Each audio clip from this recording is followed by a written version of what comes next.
করতে বাকি নাই।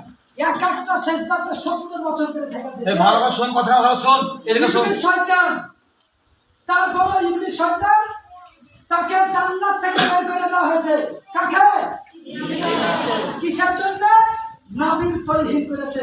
বলছেন নবীকে তো আমি মাটি দিয়ে তৈরি করেছি। কি বলছে? আমি মাটি দিয়ে তৈরি করেছি, আমি নবীকে তৈরি করেছি, আর আমি তাকে সেজদা করতে পারবো না। ইন্নী জাইলুন ফিল আরদি খলিফা। কোরআন পাকের মধ্যে আছে প্রথম পারাটি শুরুতে, ইন্নী জাইলুন ফিল আরদি খলিফা। আল্লাহ রাব্বুল আলামিন বললেন, আমি দুনিয়ার বুকে আমি নায়েব তৈরি করতে চাই, আমার মানুষ তৈরি করতে চাই, পৃথিবীতে ইসলাম প্রচার করতে চাই। তো ফারিস্তারা বলেছিলেন, আল্লাহ তুমি ইনসান জাতিকে তৈরি করিও না, জিন জাতিকে তৈরি করেছিলে, এরা তোমার নাফরমানি করেছিল। কি করেছিল? নাফরমানি, তোমার ইবাদত করেনি, তাহলে এদেরকে আল্লাহ তুমি তৈরি করিও না। তখন আল্লাহ রাব্বুল আলামিন বলেছিলেন, তারপরে বলতেছেন, ইন্নী আ'লামু মা লা তা'লামুন। এই ফারিস্তা, আমি যতটা জানি তোমরা জানো না। অতএব আল্লাহ রাব্বুল আলামিন আমাদেরকে তৈরি করেছেন কিসের জন্য? আল্লাহর ইবাদতের জন্য, আর নবীর সঙ্গে মুহাব্বত করার জন্য। ইবলিস শয়তান যখন নবীকে তৈরি করা হলো, আল্লাহ রাব্বুল আলামিন বলেন, মুসজুদু লি আদম, এই তোমরা সকলেই কি করো? আদমকে চেষ্টা করো। কিন্তু আদমকে চেষ্টা অ্যাকচুয়ালি বলা হয়নি। আদমের কাছে নূরে মুহাম্মদী ছিল। কি ছিল? নূরে মুহাম্মদী। আমাদের নবী প্রথম নবী, শেষ, মানে এই দুনিয়া তৈরির বহু পূর্বে নবীকে তৈরি করা হয়েছে। কত পূর্বে? বহু পূর্বে। ওই নবীর নূর হযরত আদম আলাইহিস সালামের কোথায় দেওয়া ছিল? পুষ্পে, এই পিঠে। কোথায়? পিঠে, পিঠে। তো সমস্ত ফেরেশতারা এসে পিঠে জিয়ারত করতে লাগলো নবী। আদম আলাইহিস সালাম বলছেন, আল্লাহ এমন জায়গাতে দাও এই ফেরেশতারা আমার পেছনে যেন না থাকে, ফেরেশতারা যেন সামনে থাকে। তখন আল্লাহ রাব্বুল আলামিন পেছনে দিলেন, এই কপালে নূর, নূরে মুহাম্মদীটা দিলেন কোথায়? কপালে। এই কপালের দিকে এসে তাকাতে লাগলো আদম আলাইহিস সালামকে। আদম আলাইহিস সালাম বলছেন যে, আল্লাহ সবাই তো দেখছে নূরে মুহাম্মদীকে, আমি কি দেখতে পাবো না? আমার কি মনের মধ্যে আশা জাগে না? তাহলে আমিও দেখতে চাই। তখন আল্লাহ রাব্বুল আলামিন হযরত আদম আলাইহিস সালামের কি করলেন? এই নখের উপরে দিলেন। কোথায়? নখে, নখে, নখে, আরো নখে। এই নখের উপরে দেওয়ার পরে কি করলেন? আদম আলাইহিস সালাম নিজের চোখে দেখলেন। কি করলেন? নিজের চোখে দেখে মুহাব্বতে থাকতে না পারে কি করলেন? চুমা দিয়ে চোখে মালিশ করলেন। কুল্লাতু আইনিকা ইয়া রাসূলুল্লাহ। কি বললেন? কুল্লাতু আইনি বিকা ইয়া রাসূলুল্লাহ সাল্লাল্লাহু আলাইহি ওয়াসাল্লাম। চুমা দিয়ে বলে কি করলেন? চোখে লাগালেন। সেই থেকে আজ পর্যন্ত নবীর নাম শুনলে কি করতে হয়? মহাবরের সাথে চুমা দিয়ে চোখে মালিশ কোথায় লাগাতে হয়? চোখে যদি লাগা যায় তো চোখের জ্যোতি বাড়বে, চোখে কমজোর হবে না। যে প্রত্যেক সময় নবীর নামটা চোখে লাগাবে, ওর চোখ কোনদিন নষ্ট হবে না। কিয়ামতের ময়দানে নষ্ট হবে না। একটা ছোট্ট কি বলবো দিয়া, বুঝতে পারলেন? আমি বৃষ্টি হচ্ছে, নবীকে মুহাম্মদ সবাই করেছে, একমাত্র ধারা দিয়া ছাড়া। হ্যাঁ, নবীর একজন আশিক। কি বললাম? নবীর আশিক। আমার ধার করে তাকাবি, ওই ধার তাকাস না। 2 মিনিট। নবীর একজন আশিক, একজন সাহাবী এই জাহাজে করে যাচ্ছিলেন। কোথায়? জাহাজে করে যাচ্ছিলেন। কিছুটা যাওয়ার পরে উনি নবীর প্রতি দুরূদ পড়তে পড়তে, জানাটা বন্ধ করে দে, নবীর ওপরে দুরূদ পড়তে পড়তে যাচ্ছিলেন। কি পড়তে পড়তে? সালাম পড়তে পড়তে, দুরূদ পড়তে পড়তে। বাস বাস, ওই পর্যন্ত জানা যাবে না। কি পড়তে পড়তে যাচ্ছিলেন? তো ওই সাগরের মাছ, এইগুলো খুলে দে, এগুলো খোলা হবে, এগুলো পানি পড়বে না। ওই সাগরের মাছ একটা জাহাজের পাশে লাগে লাগে কি শুনছিল? দুরূদ শুনছিল। কি শুনছিল? দুরূদ শুনছিল। আবার শুনছিল। এবার দুরুদে পাক সালাম পড়া শুনছিল। ওই সাগরের মাছ জাহাজের পাশে পাশে যাচ্ছিল, আর নবীর মধুমাখা নাম এত সুন্দরভাবে জমছিল। আর ওই মাছটা দেখে ফেদা হয়ে গেছে। নবীর দুরুদ নিজেও পড়ছিল এবং রাস্তাতে জাহাজের পাশে পাশে মাছটা চলছিল। হ্যাঁ, চলতে চলতে আল্লাহ নবীর শ্বশুর মহাশয় হযরত আবু বকর সিদ্দিক, কি নাম বললাম? আবু বকর সিদ্দিকের মেয়ে হযরত আয়েশা সিদ্দিকা, রাসূলের বিবি। কি নাম বললাম? হযরত আয়েশা সিদ্দিকা। এটা কে? রাসূলের বিবি আর আবু বকর সিদ্দিকের মেয়ে। বুঝতে পারলি? এবার হযরত আবু বকর সিদ্দিক ওনার বিবি বলছে, উনাকে বলছে কি, ও আমার স্বামী, রাসূলকে এবং আমার মেয়েকে দাওয়াত করে আমার বাড়ি নিয়ে এসো। কোথায়? দাওয়াত করে আমার বাড়ি নিয়ে এসো। একটা মাছ নিয়ে এসবো, নিয়ে এসে মাছ দিয়ে আজকে রাসূলকে সুন্দরভাবে আমার বাড়িতে খাওয়াবো। আমাদের মানা খাওয়াতে আমাদেরকে ডাকে না? হ্যাঁ, ডাকে না? তো রাসূল কি করলেন? হযরত আবু বকর সিদ্দিক রাসূলকে যাওয়ার পর বলেন, ইয়া রাসূলুল্লাহ, ইয়া হাবিবাল্লাহ, আপনি যাবেন আর আমার মেয়ে আয়েশা সিদ্দিকা যাবে। অতএব আপনি দয়া করে রাসূলকে নিয়ে আসেন। হযরত আবু বকর সিদ্দিক কি করলেন?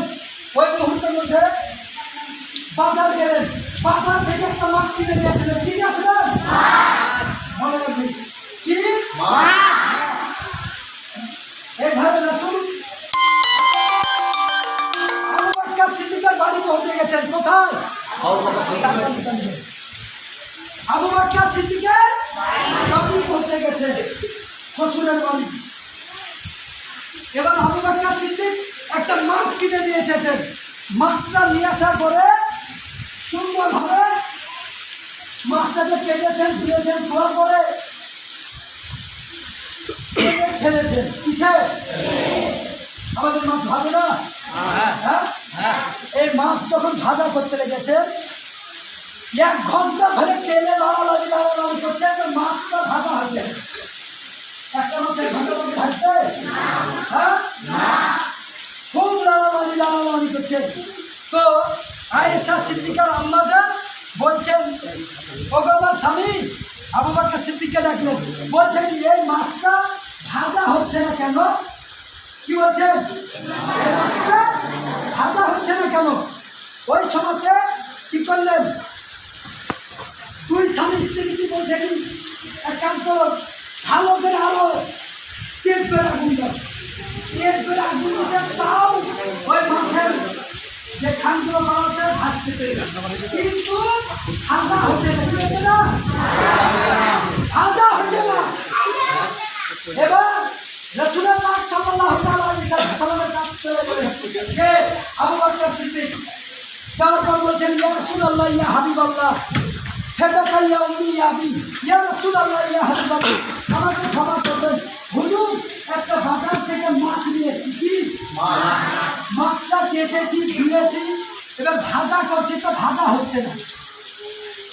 বলো সুবহানাল্লাহ। সুবহানাল্লাহ। কি বললেন? ভাজা। আল্লাহ নবী সাল্লাল্লাহু তাআলা আলাইহি ওয়াসাল্লাম বায়ান নবী বলতেছেন, এই মাছটাকে আজ থেকে কিয়ামত পর্যন্ত যদি এই তেলে তুমি যদি ভাজা করো, তুমি কোনোদিন ভাজতে পারবে না। বলুন সুবহানাল্লাহ। সুবহানাল্লাহ। কোনোদিন ভাজা করতে পারবে না। বলছেন না, শুনে হলো কারণ কি? কি কারণে ভাজা হবে না মাছটা? বলতেছে, একজন আমার আশিক ওই সাগর দিয়ে যাচ্ছিল, সাগরে যেতে যেতে ওই আমার আশিক আমার উপরে দুরূদ সালাম করছিল। আসসালামু আলাইকুম ওয়া আলাইকুম ইয়া রাসূলুল্লাহ। পর সবাই আসসালামু আলাইকুম ইয়া রাসূলুল্লাহ, আসসালামু আলাইকুম ইয়া হাবিবাল্লাহ, ইয়া হাবিবাল্লাহ, ইয়া রাসূলুল্লাহ, ওয়া আলাইকা ওয়া সাহাবিকা ইয়া রাসূলুল্লাহ। এটা যখন পাঠ করছিলাম, পাঠ করতে করতে এই রাসূলুল্লাহ সাল্লাল্লাহু আলাইহি ওয়াসাল্লাম বললেন ওই মাছটা ওই দুরুদ শুনেছে কানে। কোথায় শুনেছে? কানে। দুরুদ শোনার জন্য মাছটাকে দুনিয়ার আগুনে পুড়াতে পারলো না। পারলো? হাসতে পারলো? হাসতে পারলো না। আর আমরা আশিকে রাসূল, আমরা রাসূলের উম্মত। কি? আমরা যদি নবীর উপর দুরূদ পড়ি, আমাদেরকে কাল কিয়ামতের ময়দানে জাহান্নামের আগুনে আমাদেরকে পোড়াতে পারবে না, আমাদেরকে পোড়াতে পারবে না। আমাদেরকে নবীর উপরে কি করতে হবে? দুরূদ ও সালাম বেশি বেশি করে পড়তে হবে। আর খারাপি যারা এরা মানা করছে, এরা বলছে পড়তে হবে না। নবী আমাদের মতন মাটির মানুষ। নবীকে কি বলছে? আর বলা যাবে? নবী কিসের তৈরি? কিসের তৈরি? নবী হচ্ছে নূরের তৈরি। আরে নবীকে আল্লাহ তৈরি করেছে নূর দিয়ে, তোমরা তো কি মাটির মাটির হেলাচ্ছি। নবীকে বলতে চাচ্ছি নবীর মুখের বন্ধ, বলছে নবীর মুখের বন্ধ ছুটছে। নবীর মুখের বন্ধ আছে? নবীর গায়ের ঘাম। এক সাহাবী বিবাহে বসছেন, তো সেন্ট লাগাবেন, তো বলতেছেন এখন তো দোকান পাশা বন্ধ, সেন্ট কোথায় পাওয়া যাবে? তো আর একজন সাহাবী দাঁড়ালেন, বেরিয়ে বলছেন এই শুনো শুনো, আমার কাছে নবীর গায়ের ঘাম আছে। কি বলছেন? ওই ঘামগুলো নিয়ে যাওয়ার পরে ছেলেদের গায়ে দিয়ে দিলেন। তো আল্লাহর নবী বলতেছেন ও তো পাক হলে হলে ও তো সেন্ট হবে হবে, ও 14 পিঢ়ি পর্যন্ত যত বাচ্চা আসবে সব খুশবুওয়ালা বাচ্চা পাবে। সুবহানাল্লাহ। ওরা যে রাস্তা দিয়ে যাবে সেই রাস্তায় খুশবু হয়ে যাবে। আর ওই নবীকে বলতেছেন নবীর গায়ে বন্ধ। তাদের কথা শোনা যাবে? আমাদের কথা শোনা যাবে? আরে ইমান, তোদেরকে বড় নিবেদন করলো ছেলেদেরকে অন্তর্পক্ষে এই লাইনে থাকার চেষ্টা করি। আমি আজ আছি কাল নাও থাকতে পারি, কিন্তু তোদেরকে কি হবে? থাকতে হবে, দেশে বাস করতে হবে, যুদ্ধ করতে হবে তাদের সঙ্গে। আল্লাহ হযরত ইমাম আহমদ রাজা ফাতিমি রহমাতুল্লাহ আলাইহির জামানায় আজ থেকে 150 বছর আগে, কত বছর আগে? 150 বছর আগে কি করেছিলেন? ওয়াহাবিরা, দেওবন্দিরা, খারাপিরা যখন দুনিয়াকে গ্রাস করে নিয়েছিল, নবীর ওপর দুরূদ পড়তে না, নবীকে বলতে চাই মাটির তৈরি, নবীর তৌহিদ।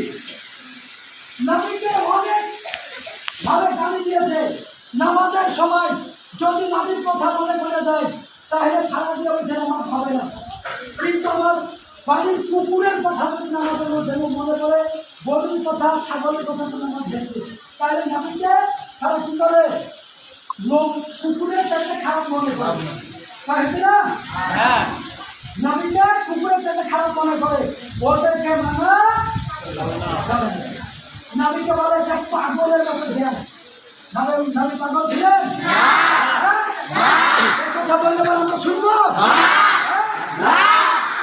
নবীকে পাগল যারা বলবে তারাই পাগলের দেখা পাগল। হ্যাঁ, নবীর মতো জ্ঞানী পৃথিবীতে কেউ নাই। আর আল্লাহ তৈরি করেনি, আর কি করবেন না, তাহলে ওই নবীকে আমাদেরকে মহব্বত করতে হবে, তাই তো? না করতে হবে না? দেখ আল্লাহ কি বড় শান্তি, এখন কি করেছে দেখ হয়েছে। হ্যাঁ, নবী কি ছিল আমরা করে এসে বাড়ি পৌঁছাবেন, দেখ বৃষ্টি কত ঝমঝম করে চলছে, রাস্তা তো অতটা পানি হয়ে গেছে। আমরা পিছিয়ে ছিলাম, আমাদেরকে আল্লাহ ঠান্ডা করার লেগে আস্তে আস্তে আস্তে আস্তে বৃষ্টি দিয়ে ঢুকিয়ে জোরসে হয়েছিল। তাহলে নবী সামনে ছেড়ে নয়, নবী জিন্দা না মরা? জিন্দা, নবী জিন্দা। কোথায় আছে নবী? আমার শোনা আছে। আমাদের কোথায় আছে? আমাদের অন্তরে আছে নবী। আর খালেদের নবী মুর্দা, ওদের নবী মরে গেছে, সরে গেছে। হ্যাঁ, ওদের নবী সরে গেছে, আমাদের নবী মাজারে আজও জিন্দা আছে, কাল কিয়ামত পর্যন্ত জিন্দা থাকবে। আচ্ছা, জিন্দা যদি না থাকে, হাদিস শরীফের মধ্যে আছে, কোথায়? বুখারী শরীফের হাদিসে যে নবী প্রত্যেকটা মানুষের প্রত্যেকটা মহিলার কবরে কবরে যাবে। আমাদের কবরে নবী যাবে, তাদের কবরে। তাহলে জিন্দা মানুষ যেতে পারবে না মুর্দা মানুষ যেতে পারবে? জিন্দা। মুর্দা হয়ে যেতে পারবে? হ্যাঁ। তাহলে নবী জিন্দা না মুর্দা? জিন্দা। তাই আল্লাহ হযরত বলেছেন তু জিন্দা है अल्लाह, तू जिंदा है अल्लाह, मेरा चश्मे आलम से छुप जाने वाला बोल सुभान अल्लाह। সুবহানাল্লাহ। আমাদের চোখের সামনে থেকে ছুটিয়ে গেছেন, পর্দা নিয়ে গেছেন। নবী সবসময় জিন্দা। নবীর সম্মানকে আল্লাহ সবচেয়ে উঁচু করেছেন। সবচেয়ে আলা ও আলা হামারা নবী। কি বলছেন? সবচেয়ে আলা ও আলা সবচেয়ে আচ্ছু মে আচ্ছা। বলছেন যাকে সবচেয়ে আচ্ছা মনে করো, ভালো মনে করো, তার চাইতেও আচ্ছাকে নবী। বলছে যে পৃথিবীতে যাকে উঁচু মনে করো, পৃথিবীতে যাকে উঁচু মনে করো, বলছে উঁচু মে উঁচা समझो जिसे। বলছে তুমি যাকে উঁচু থেকে উঁচু মনে করো, समझो जिसे उस उंचू में ऊंचा के हमारा नबी। তাহলে আমাদের নবীকে আল্লাহ কি করেছেন? ইজ্জত আজমত দিয়ে রাখাচ্ছেন। বুঝতে পারলেন? যে মেয়েরা ফজর এখন করতে পারেনি, বুঝতে পারলেন? মাগরিবের পর কত ভালো, আসরের নামাজের পর তোমাদের যে কোরআন শরীফ, তারপরে টুপি, বোরখা যাদের লিস্টে নাম দেওয়া আছে তাদেরকে দেওয়া হবে। বুঝতে পারলেন? কোরআন শরীফের মধ্যে একটু গন্ডগোল হয়েছে, 10টা নিয়ে এসেছে, এই 11টা নিয়ে এসেছে, 12টা ছিঁড়ে হয়েছে। বুঝতে পারলেন? আমি এত বলে বললাম, মেয়েরা সবাই আসেন ওই সময় নাম লিখার সময়। যাই হোক, রোজি আছে, রোজি করে, রোজি আছে, তোকে কদিন বাদ দিয়ে নিয়ে এসে দিব। বুঝতে পারলি? তোরা এমন দিন নাম লিখালি, আপনি এমন দিনে একদিনে আসলি যে নাম লিখা আমার আগে হয়ে গেছিল। বুঝতে পারলি? দেওয়া হবে, কয় পুরন সেটা ধর, তারপরেই দিয়ে দিব। এই বাড়ি যাবো, বাড়ি থেকে এসে দিব। হ্যাঁ, কাউকে বাদ দেবো না, দিব সবাইকে। আর আমাদেরকে যাদের টুপি, টুপি দেওয়া হবে, রুমাল যাদের, রুমালও দেওয়া হবে। মন খারাপ কাউকে করে না আপনি। বুঝতে পারলেন? সবাইকে সবাইকে দেওয়া হবে যাদের নাম আছে খাতাতে। তোমরা সকলেই চেষ্টা করো পড়াশোনা। আর মেয়েদেরকে খাস করে বলবো, তোমরা যতদিন জীবনে বেঁচে থাকবে, যারা এখানে পড়ে যাচ্ছ, নিজে পড়বে এবং আরো 5টা মেয়েকে আশেপাশে যারা মূর্খ তাদেরকে শিখাবার চেষ্টা করবে। আল্লাহ নবী কি বলেছেন কথা বলতো? আল্লাহ নবী বলেছেন এটা হচ্ছে গাছ, আমি তোদের গাছ, আর তোরা হচ্ছিস পাতা, ফুল ফল। তাহলে তোদেরকে গাছ হতে হবে না? হ্যাঁ, এই শিক্ষাটা, এই যে আমি শিক্ষাটা তোদেরকে দিলাম, এই শিক্ষাটা কোথা থেকে আমরা পেয়েছি? আল্লাহ রাসূলের পর থেকে হযরত উমর ফারুক থেকে, সাহাবীদের মধ্যে হযরত উমর ফারুক থেকে আমাদের সিলসিলা তো কাছে হযরত উমর ফারুক থেকে এটা জানা লাগবে। মানে আমার উস্তাদ বলেছেন, আমি তোদেরকে বলে দিয়ে গেলাম এই শিক্ষার হাতটা কোথা থেকে আমরা পেলাম? হযরত উমর ফারুক থেকে আমাদের রশি চলে এসছে। বুঝতে পারলে? তোমরা যাকে শিখাবা তাকে ওই জিনিসটা শিখিয়ে দিবা, বলবে যে এই শিক্ষাটা দিচ্ছি হযরত উমর ফারুক থেকে আমাদের এই শিক্ষাটা। মনে থাকবে?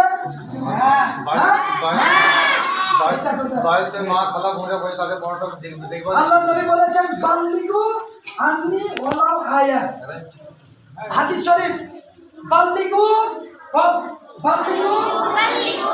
আন্নি ওয়ালাউ আয়া। আবার বাল্লিগু আন্নি ওয়ালাউ আয়া। আবার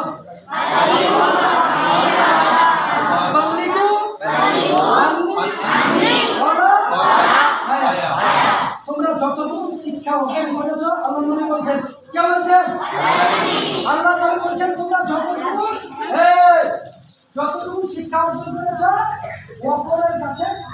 পরিচয়টা তোমার কাছে যদি ভরে রেখে দাও তাহলে কাজ হবে না, হবে শিক্ষাটা আমি কাল কিয়ামতের ময়দানে আল্লাহ নবী বলেছেন যে যারা শিক্ষা অপরকে দিল, নিজে শিখলো এবং অপরকে শিখালো, ওই ব্যক্তিকে আমি জান্নাতে নিয়ে যাব। বলুন সুবহানাল্লাহ। সুবহানাল্লাহ। আমাদেরকে জান্নাতে নিয়ে যাবেন। এবং যারা ভালো শিক্ষিত হবে তাদেরকে সুপারিশ করার আল্লাহ ক্ষমতা দান করবেন। কি করবেন?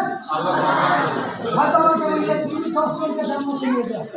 তাদের মধ্যে যারা ভালো শিক্ষিত হবে, ছেলেমেয়েদেরকে শিখালো, তাদেরকেও আল্লাহ ক্ষমতা দেবেন। বলবেন যে তোরাও নিয়ে যা।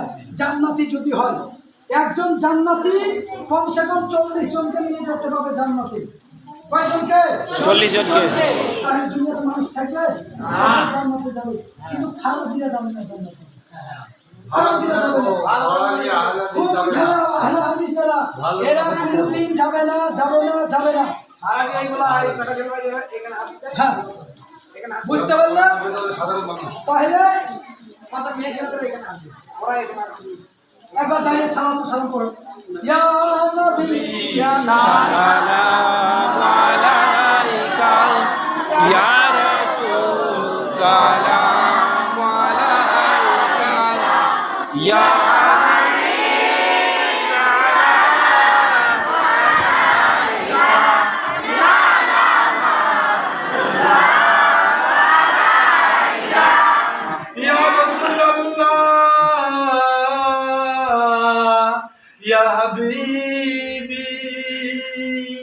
বারোই রবিউল আউয়ালে আসিলেন মা আমিনার কোলে, দরবারে দুহাত তুলে কান্দিয়ে উম্মতি বলে, ইয়া নবী সালাম আলাইকা ইয়া রাসূল সালাম আলাইকা ইয়া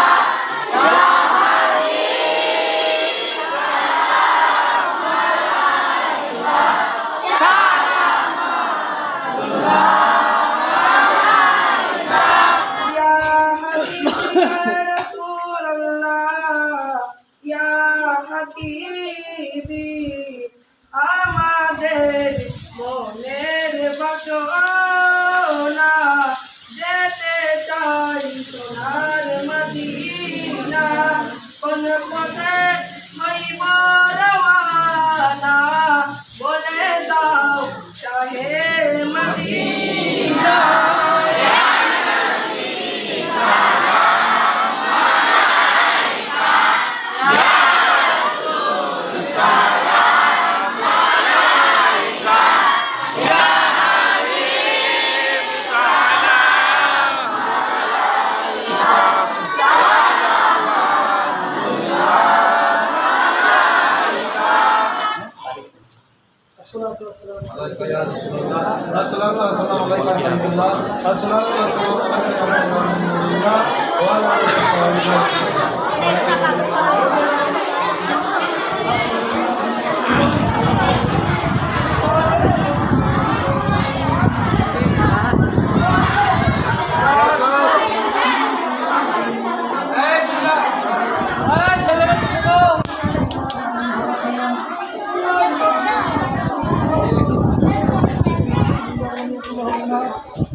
الحمد لله رب العالمين الرحمن الرحيم مالك يوم الدين إياك نعبد وإياك نستعين اهدنا الصراط المستقيم صراط الذين أنعمت عليهم غير المغضوب عليهم ولا الضالين آمين.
চেষ্টা করতে হবে। এই মিছিলে সামিল না হতে পারলে কি করতে হবে? এই বাচ্চাদেরকে কমসে কম এক গ্লাস পানি পান করেও মনের মধ্যে ইনাদের নবীর মহব্বত, কিসের মহব্বতে? এক প্যাকেট চকলেট, তোমরা আজকে একটা চকলেটের লেগে মনে করছেন মনে হয় না? হ্যাঁ, সবাই হাতে হয়, কিন্তু ওই দিনে কি করতে হবে? 100 টাকা 50 টাকা খরচা করে কি করতে হবে? এক প্যাকেট চকলেট কিনে যত ছেলেকে হবে বড় হয়ে গেছে, আসতে পারবে না, তারপর পানি করবে, ওই চেষ্টাটা করতে হবে। ছেলেদেরকে এক গ্লাস পানি পান করতে হবে। এরা হচ্ছে কি? নবীর মেহমান, নবীর মেহমান। মন থাকবে তো? যেখানে থাক, শ্বশুর বাড়িতে চলে গেল, তোমাদেরকে ওইখান থেকেও যদি জুলুসে মোহাম্মদী যায়, নবীর গোলামেরা যদি যায়, তাদেরকে এক নজর যদি চোখ দিয়ে দেখো, তাও নাকি বাবা যে এরা হচ্ছে নবীর মেহমান। কি এরা? নবীর মেহমান। আল্লাহর নবী বলেছেন, যারা নবীর মেহমান রাস্তা দিয়ে যায়, যারা শিক্ষা অর্জন করতে যায়, তাদের পায়ের নিচে আল্লাহর রহমতের ফারিস্তারা পর বিছিয়ে দেয়। জিবরাইল ফেরেশতা কি করেন? তোদের পায়ের নিচে শুধু বলেছি কাদা, কাদা দেখতে পাচ্ছিস, কিন্তু আল্লাহর নবী বলেছেন যে তোদের পায়ের নিচে কাদা থাকে না। ওই সময়তে জিবরাইল ফেরেশতা 360 খান পাখা তার। কত খান? 360 খান। 2 খান পাখা যদি সাত করে না, তাহলে গোটা ধরে রেজি ওই সোদপুর থেকে যে ধরে রেজি একবার বহরমপুর থেকে যে এখানে কাটুয়া, এর 2টা পাখা দিয়ে ঘেরে। সুবহানাল্লাহ। তাহলে তার কত খান আছে? 360 খান পাখা আছে। ওই পাখা কি করে? পর কি করে? যারা শিক্ষা অর্জন করে তাদের পায়ের নিচে বিছিয়ে দেয়। তারা তাদের ইজ্জত সম্মান এই শিক্ষাটা যতটুকু পাইবে, নিজের শিক্ষা এবং অপর শিক্ষা দিবে। মা বাপ ভাই বোন আত্মীয় স্বজন যারা এই দুনিয়া ছেড়ে চলে গেছে, তাদের জন্য এখন সকলে দোয়া করবে। বসা যাবে না, সাথে কথা তো বলাই যাবে না, বসে বসে সারাদিনের সামনে তোমার বসলে কথা বলতে শুনবো না। বুঝতে পারলেন? আর কোরআন শরীফে 6-7টা কোরআন শরীফ আছে খতম করা, সেই খতমগুলো বক্সি দেওয়া হবে। নবীর ওপর খতম অপশন হয় না, নবীর ওপরে আল্লাহর উপরে নবী কুকুর হাকার, হ্যাঁ নবীর হচ্ছেন লেখা, কিন্তু নবীর উম্মতের উপরে খতম অপশন যাবে, নবীর উম্মতের উপরে অপশন যাবে। আমরা নবীর কি উম্মত, নবীর উম্মত গোলাম দুটোই। সকলে বলো আল্লাহুম্মা আমিন। আল্লাহুম্মা আমিন। আল্লাহ রাব্বানা আমিন।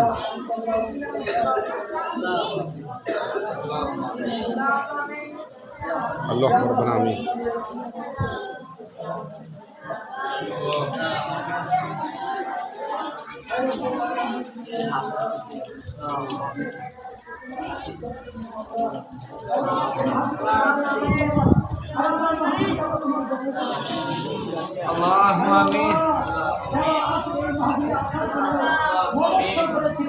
আসতে পারেন না, তাদেরকে কবুল করে অনেকে তোমার মেহমানদের বাবা জিয়ারত করেছেন। আয় আল্লাহ তুমি তাদেরকে কবুল করে দিন বাবা। আয় আল্লাহ আমিন। যারা টাকা পয়সা আমি দেওয়া দিয়ে সাহায্য করেছেন আল্লাহ, আমি প্রত্যেকের সাহায্য করতে পারবো।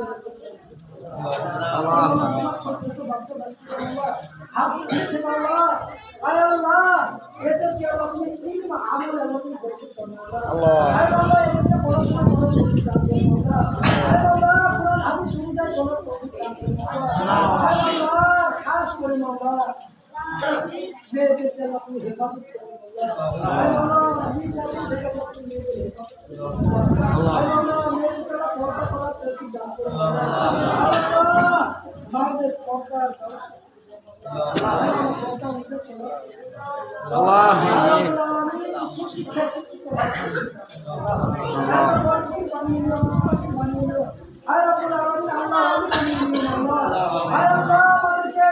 শয়তানের খাস করে ভারতের হাত থেকে আজাদ আল্লাহ খাস করে আমাদের মাতা পিতা ভাই বোন আত্মীয় স্বজন সকলকে আল্লাহ তুমি বাঁচিয়ে দিও আল্লাহ রব্বুল আলামিন সকলের জিন্দগি গুনাহ মাফ করে দাও আল্লাহ আল্লাহ যাদের প্রেম আল্লাহ পড়াশোনা করে অনেক দিন থেকে পড়াশোনা করছে প্রেম খারাপ আল্লাহ পড়াশোনা করতে পারছে না আল্লাহ আজকের ওসিলার মধ্যে তার প্রেম আল্লাহ খুলে দিও আল্লাহ সুশিক্ষায় শিক্ষিত হতে পারছে আল্লাহ এই বাচ্চাদেরকে আল্লাহ মাতা পিতার ইজ্জত সম্মান করার জন্য আল্লাহ মাতা পিতার আমাদের ভালোবাসা ছোটদেরকে সিদ্ধ করার জন্য আমাদের ইজ্জতের মত দান করুন আল্লাহ ইজ্জতের মত আল্লাহ আমাদের যারা ইস্তেকার নিয়ে দুনিয়া ছেড়ে চলে গেছে খান খান করে ছেড়ে রয়েছে আল্লাহ তুমি তাদেরকে জান্নাত নসিব করো আল্লাহ আমার আব্বা জানি হাতে ছেড়ে চলে গেছে আল্লাহ জানি না কবরের মধ্যে কি অবস্থায় শুয়েছে আল্লাহ আল্লাহ ছোট ছোট বাচ্চাদের হাতে বসে আল্লাহ আল্লাহ তুমি আমার মাকে জান্নাত নসিব করো আল্লাহ আমার মাকে জান্নাত আল্লাহ ছোট বাচ্চাদের তুমি হাত দিয়েছি আল্লাহ তুমি তো বলছো মাসুদের দোয়া কবুল করে নি আল্লাহ ছোট বাচ্চাদের হাতে বসে আল্লাহ আমিন আল্লাহ জান্নাতের মধ্যে অতি সুন্দর জায়গা দিও আল্লাহ আল্লাহ আমাদের দাদা দাদি নানা নানি যারা চলে গেছে তাদেরকে জান্নাত নসিব করো আল্লাহ খাস করে আল্লাহ আমাদের সকলকে ইহকাল দোয়া করতে আমাদের মাতা পিতার জন্য ভাবতে বিধান আল্লাহ এই বাচ্চাদেরকে দিয়ে আল্লাহ আল্লাহ সকলকে পাঁচ ওয়াক্তের নামাজ বানিয়ে দিও আল্লাহ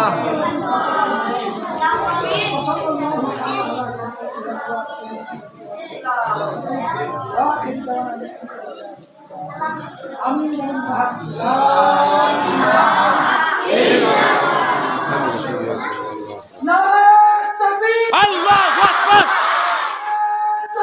আল্লাহু আকবার ইয়া রাসূলুল্লাহ